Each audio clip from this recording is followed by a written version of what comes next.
Hello friends, in this video we will discuss internal energy, work and heat, right? So these are three important terms which we use in thermodynamics. Okay please, thermodynamics and quantum mechanics थोड़ी सी बात करते हैं। ये दो science की branches हैं और जिन्हें हम मानते हैं कि सारी साइंस लगभग इन दोनों ब्रांचेज के इर्द गिर्द घूमती है। फर्स्ट थोड़ा सा इसके बारे में, what is the meaning of thermodynamics, right? Thermodynamics is a branch of physical science or physical chemistry in which we study two things. इसमें दो चीजें हम मेनली करते हैं। पहला क्या है इसके अंदर, let's see, relationship various forms of energies। मतलब जितने भी एनर्जी की अलग अलग फॉर्म्स हैं उनके बीच में क्या आपस में रिलेशनशिप है, वो किस तरह से एक दूसरे के ऊपर डिपेंडेंट है, या कौन से फार्मूलाज हैं जिनसे हम इन एनर्जीज की वेरियस फॉर्म्स को रिलेट कर सकते हैं,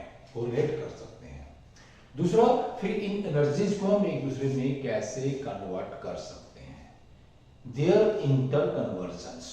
दो चीजें हैं, फिर इनके जो लाभ हैं, इनके जो यूजेस हैं हमारे लिए, ठीक है, वो हम देखते हैं, उनको हम पढ़ते हैं, उनके बारे में हम जानते हैं, राइट? अब देखिए प्लीज, ये चीजें होती कहाँ है और कब होती हैं? ये सब कुछ कहाँ होता है? किसी सिस्टम के अंदर। और दो बहुत ही इंपॉर्टेंट सिस्टम है हमारे पास जिसकी हम बात कर सकते हैं। एक तो हम खुद as a human being, right? एक सिस्टम है बहुत बड़ा, मैं आपके सामने खड़ा हूं, मैं एक बहुत बड़ा सिस्टम हूं, राइट? तो क्या होता है, तो मेरी बॉडी में जो खाना जाएगा, ठीक है, राइट, फूड जाएगा ना, उसमें क्या होगा, बहुत सी रिएक्शंस होंगी, ठीक है, केमिकल चेंजेस होंगे, बहुत से केमिकल चेंजेस, ठीक है। और इन केमिकल चेंजेस में क्या होता है भाई, क्या होता है, एनर्जी इन्वॉल्व होती है, वहां पर क्या है, हीट का कॉन्सेप्ट आता है, वहां पर वर्क का कॉन्सेप्ट भी आता है। दूसरा जो बहुत बड़ा सिस्टम है वो क्या जानते हैं अभी भाई, जो हम कहते हैं ना इंटरनल कंबस्टन इंजन या कंबस्टन इंजन कह लीजिए, उसमें सिलेंडर होता है, वो उसकी हम बात करेंगे। और उस सिलेंडर में भी हमारे पास क्या है, फ्यूल का, जो फ्यूल है ना उसका ऑक्सीडेशन होता है, फ्यूल ऑक्सीडेशन, राइट? और एक चीज होती है फेज चेंज भी होता है ना, ठीक है, फेज चेंज, जैसे कोई सॉलिड मेल्ट करता है या लिक्विड इवेपोरेट होता है, राइट? तो वहां पर भी ये सारी चीजें होती हैं, ठीक है प्लीज। हमने कहा कि दो प्रोसेसेस हैं इंपॉर्टेंट, कौन सा, फेज चेंज, दूसरा क्या है, केमिकल रिएक्शंस। सो इनके दौरान बहुत कुछ होता है और वहां पर हम क्या कर, जो एनर्जी कॉन्सेप्ट है या जो हीट कॉन्सेप्ट है या जो वर्क कॉन्सेप्ट है वो वहां पर प्रैक्टिस में आता है या वहां पर हम उनको डिफाइन करते हैं। तो इससे पहले बात करते हैं यहाँ पर एनर्जी की, right please, let's see energy. So energy is the capacity to work, capacity to do work, capacity to do work, capacity to do work, to do work, ठीक है, एनर्जी। तो ये भी कंसेप्ट है जिसको हम दिखा नहीं सकते, ठीक है, ये एक तरह से इंटेंजिबल चीज है एनर्जी, क्या है, कैपेसिटी टू डू वर्क। हर एक, जैसे कोई भी आदमी है, हर एक की अपनी वर्क करने की कैपेसिटी होती है, कोई मशीन है उनकी अपनी वर्क करने की कैपेसिटी होती है, ठीक है। और केमिस्ट्री में हम क्या है, इंटरनल एनर्जी की बहुत बात करते हैं, इंटरनल एनर्जी, इसी की बात हम करेंगे, इंटरनल एनर्जी की, इंटरनल एनर्जी, इसका सिंबल यू है, ठीक है। तो पहले क्या है भाई, energy stored in a body, energy stored in a body, stored in a body is known as the internal energy. इसको इंट्रिंसिक एनर्जी भी कहते हैं, इसको एनर्जी कंटेंट भी कहते हैं, ठीक है। किसी भी सिस्टम में या बॉडी में जितनी इंटरनल स्टोर्ड है हम उसकी वैल्यू नहीं निकाल सकते। एब्सोल्यूट वैल्यू क्या है, absolute value, absolute value of U can not be calculated और determined, but change in internal energy delta U during a process, ठीक है, during a phase change, during a chemical reaction, delta U can be determined, can calculated and it is very very important. ये चीज बहुत ही important है, ठीक है। किन्हीं भी दो सब्सटेंसेस की इंटरनल एनर्जी हमेशा डिफरेंट होती है, राइट। या कोई भी दो सब्सटेंस इसलिए डिफरेंट है कि उनकी इंटरनल एनर्जी डिफरेंट है। किन्हीं भी दो सब्सटेंसेस की इंटरनल एनर्जी डिफरेंट होती है, this is very very important. And internal energy क्या हो रही है, एक एक्सटेंसिव प्रॉपर्टी भी है, एक्सटेंसिव प्रॉपर्टी है, ठीक है। और क्या है, ये एक एल्जेब्रिक क्वांटिटी है, it is an algebraic quantity जो हमारे पास u है। और ये क्या है भाई, ये प्लीज हमारे पास दो चीजें होती है, state function, state function, path function, right. तो ये जो इंटरनल एनर्जी है ये क्या है भाई, एक स्टेट फंक्शन है, स्टेट फंक्शन है। तो इसकी वैल्यू क्या है, जो भी इंटरनल एनर्जी सिस्टम के अंदर उसकी वैल्यू उस सिस्टम की स्टेट पे निर्भर करती है, स्टेट पे निर्भर करती है। दूसरा आते हैं हमारे पास क्या भैया, अब आते हैं हीट पर, राइट। हीट, तो हीट क्या है, ये कोई हमारे पास सब्सटेंस नहीं है please, heat is not a substance. Heat क्या है, heat is a mode of transfer of energy. तो क्या एनर्जी हमारे पास क्या है, ये हमारे पास सिस्टम 1 है, system 1 and let's say system है, कोई भी सिस्टम है, ये क्या है, और बाहर इसके सराउंडिंग्स है। अगर सिस्टम की यहाँ पर एनर्जी ज्यादा है, energy of system is high as surroundings, then energy go to surroundings, right, go to surroundings as heat, right. ये हीट की फॉर्म में सिस्टम की एनर्जी सराउंडिंग में जाती है।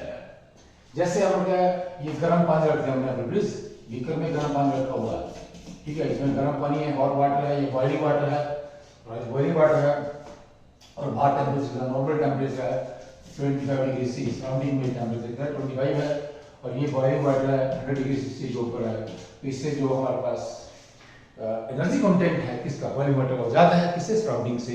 यहाँ पर क्या एनर्जी लगातार क्या है, बाहर जा रही है, सराउंडिंग में जा रही है, ठीक है, जब तक दोनों की जो टेम्परेचर है बराबर नहीं हो जाता है। सो क्या होगा, ये सिस्टम है, ये सराउंडिंग है। So energy moves from high temperature system to lower temperature system in the form of heat. So heat is a method or a process due to which energy moves. यहाँ क्या जो movement है वो काफी random होता है, movement of molecules कह लीजिए, एटम्स कह लीजिए, ठीक है, वो रैंडम है। और उनकी वजह से क्या जो हमारे पास एनर्जी का जो ट्रांसफर है एक सिस्टम से दूसरे ट्रांसफर में, दूसरे सिस्टम में, और उसे कहाँ जा रहा है, वो हायर temperature या higher energy system to lower energy system. So energy moves from higher temperature system to a lower temperature system as heat. So it is not a quantity. Heat is not a quantity. It is a method or process through which, because of which, there is a transfer of energy between two systems when they are in contact. When they are in contact, this is very very important please. और यहाँ पर क्या है, chemistry हम इसको Q से दिखाते हैं। हमारे पास हीट है, हमारे पास एनर्जी जो है, हाँ क्या, ये एनर्जी ट्रांसफर का एक मोड है, एक मेथड है, ये राइट मेथड है। जब सिस्टम से हमारे पास क्या एनर्जी बाहर जाती है, ठीक है, तो यहाँ पर क्या है, इसकी एनर्जी घट जाती है और इसकी एनर्जी क्या माइनस हो जाती है। जो कोई सिस्टम में एनर्जी जाती है उसकी एनर्जी प्लस हो जाती है, वहां पर क्या है, प्लस हो जाती है। Work, okay please, work. अब देखिए प्लीज, वर्क का देखने के लिए सिस्टम यहाँ पर केमिस्ट्री में एक सिंपल बात क्या है, जैसे हमने कहा था कि इंटरनल कंबस्शन, ये क्या हमारे पास एक सिलेंडर है, यहाँ पर एक पिस्टन लगा हुआ है, पिस्टन लगा हुआ है, इसमें क्या करें, थोड़ा यहाँ पर पेट्रोल लेके, ठीक है, पेट्रोल लेके, इसमें पेट्रोल है थोड़ा सा, इस पेट्रोल को हम क्या बर्न कर देते हैं प्लीज, जो कि होता है किसमें, इंटरनल कंबस्शन जिनका सिलेंडर उसमें यही होता है, बर्न करेंगे। इसमें क्या है, तो बहुत सी हीट पैदा होगी और बहुत सी गैसेस पैदा होंगी इसको बर्न करने से। किसको, पेट्रोल को सीधे लिख रहे हैं, पेट्रोल को हमने क्या किया, बर्न किया, तो क्या होगा यहाँ पर gas, gases plus heat, gases plus heat, gases plus heat, और फिर हमारे पास क्या है, जो ये पिस्टन है, प्लीज देखिए यहाँ पर मान लीजिए मूव करके यहाँ पर आ गए, ठीक है, मूव करके आ गया, यहाँ पर आ गया। तो बोलेंगे यहाँ पर क्या है, यहाँ पर ये एक्सपेंशन वर्क हुआ है, ये एक्सपेंड हो गया, expansion work, mechanical work, pressure volume work भी कहते हैं इसको, PV work, pressure volume work, mechanical work हो गया। और इसको भी एक तरह से यूजलेस वर्क मानते हैं। तो यूजफुल वर्क क्या होता है कि मान लिया इस यहाँ पर यहाँ पर पिस्टन ये बने, ठीक है, और यहाँ पर हम कोई वेट रखते हैं, ठीक है, वेट रखते हैं इसको। तो जब ये यहाँ पर हम पेट्रोल को बर्न करेंगे, राइट, बर्न करते हैं, तो ये वेट भी ऊपर जाएगा साथ में। जो वेट का लिफ्टिंग है, lifting of weight can be taken as the useful work. और जब देखिए प्लीज, जो हमारे पास इंटरनल कंबस्शन का सिलेंडर जो होता है, राइट, सिलेंडर जो होता है, उसमें जब आपका पेट्रोल बर्न करता है ऐसे, ठीक है, वो आपका पिस्टन ऊपर जाता है और उससे क्या है, जो भी हमारा सिस्टम जुड़ा होता है ये क्रैंकशाफ्ट से, और हमारा जो वाहन है वो उससे चलता है। तो movement of your vehicle is taken as the mechanical work, कि वहां पर मैकेनिकल वर्क हो रहा है। Movement of your machine is taken as the mechanical work, और इसका सिंबल क्या है, W है, ठीक है, W। So this Q and W जो हमारे हीट एंड वर्क है, ठीक है प्लीज, ये दो मेथड्स हैं एनर्जी एक्सचेंज के, दो प्रोसेसेस हैं एनर्जी एक्सचेंज के, and these are not quantities, and these things can be felt, कि वर्क होता हुआ हम दे सकते हैं। देखिए आपका वाहन मूव कर रहा है, या हमने कहा कि यहाँ पर हमने वेट को उठा दिया, किससे, जब हमारे पास यहाँ पर गैस एक्सपेंड होगी, राइट, या हमारे पास जो पेट्रोल जब बर्न होगा, फेज चेंज होगा, उसमें एनर्जी बहुत सी निकलेगी और उसमें गैस भी पैदा होगी, और एक्सपेंशन होने से यहाँ पर क्या है, दोनों वर्क होते हैं। कौन सा, एक्सपेंशन वर्क, जिसे हम क्या देखते हैं यहाँ पर, नॉन यूजफुल वर्क। और अगर हमने वेट लिफ्ट किया है, या यहाँ से ये सिलेंडर की वजह से क्या है, सिलेंडर में पेट्रोल बर्न होने की वजह से जो मूवमेंट हुई है, ठीक है, वो मैकेनिकल वर्क है। और मैकेनिकल वर्क कब होता है, प्लीज यहाँ पर जो वर्क कब से उसमें आता है, वर्क कंसेप्ट का पता है कि when there is a movement of particles, molecular atoms, which is organized movement, organized movement, and the work occurs at the surface, ये surface पे होगा वहां पर ना, ठीक है, the work phenomenon occurs at the contact, जो surface है वो पिस्टन, जिसे बोलेंगे पिस्टन क्या है, यहाँ पर ये यहाँ पर एक कंटेक्ट का काम करता है, किसमें, जो सिलेंडर के अंदर पेट्रोल है, बर्न हो रहा है, वो सिस्टम है, और बाहर सराउंडिंग्स पूरा क्या है, पूरा जो हमारा एटमॉस्फेयर है वो सराउंडिंग्स है, उनके बीच में कंटेक्ट का काम करता है कौन, ये पिस्टन जो हमारा है। और इसकी मूवमेंट जो चलता है ऊपर की, हम कहते हैं there is a work done, there is a work done. और वर्क डन के हमारे पास क्या है, बहुत से फार्मूलाज भी हैं जिसे हम कैलकुलेट कर सकते हैं, और वर्क डन भी कई तरह का होता है, या वर्क की भी बहुत सी परिभाषाएं हैं जो कि हम फिजिक्स या केमिस्ट्री में पढ़ते हैं।